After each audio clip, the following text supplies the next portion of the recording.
Hello, I'm Claire Bridge and these are the latest headlines from Sky News. Indian Army commandos have begun an assault on one of the buildings in Mumbai still being held by terrorists. Explosions and gunfire have been heard after Special Forces units abseiled onto the roof of a Jewish centre where it's thought several Israeli citizens are being held. At the Oberoi Trident Hotel, it's reported that 24 bodies have been found after elite forces regained control, killing 2 terrorists. More shooting and explosions have been heard at the Taj Mahal Hotel, where at least one militant is still thought to be holding hostages. There's also been more shooting at the city's railway station. Conservative leader David Cameron has attacked the arrest of his immigration spokesman Damien Green in connection with a series of leaks from the Home Office. Mr. Green has been released on bail without charge after being detained for 9 hours by Scotland Yard. He says he's done nothing wrong and was only doing his job.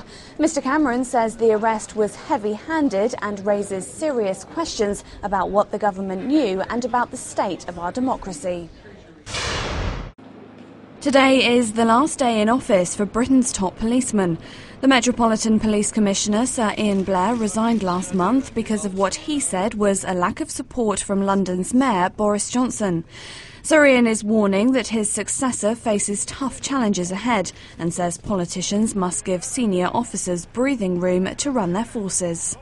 I had, in my view, no choice. It wasn't a choice that pleased the Home Secretary. But she could also see that there are circumstances in which the way the political settlement has been laid in London now, with Boris becoming the chair, that this is now a possibility, and I think somebody's going to have to look at the legislation. There's growing speculation that an army coup is imminent in Thailand. It follows the decision by the country's embattled government to scale back its threat to forcibly remove protesters blockading Bangkok's 2 airports. Instead, police are attempting to negotiate with demonstrators. Thousands of tourists remain stranded because of the blockades. The entire crew of an Air New Zealand Airbus are thought to have died when it crashed into the Mediterranean. The A320 jet, which had been leased to the failed UK airline XL, went down near the French city of Perpignan with 7 people on board. 2 bodies have been recovered. The plane was on a test flight before returning to New Zealand. Cases of measles in England and Wales have reached a 13-year high, with the blame being put on the low uptake of the MMR vaccination.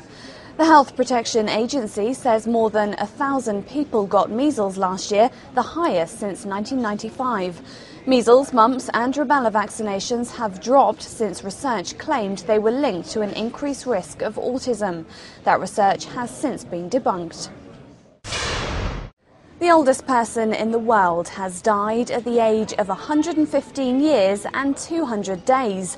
Edna Parker, who celebrated her birthday in April, died at a nursing home in Indiana. A teacher by profession, she'd been a widow since 1939 and lived alone on a farm until she was 100. She outlived both of her sons and put it all down to an active life with no alcohol or cigarettes. The title of the world's oldest person now passes to another 115-year-old woman in Portugal. Well, those are the latest headlines from Sky News. Elsewhere on our website, find out why a flock of sheep have turned blue in Scotland.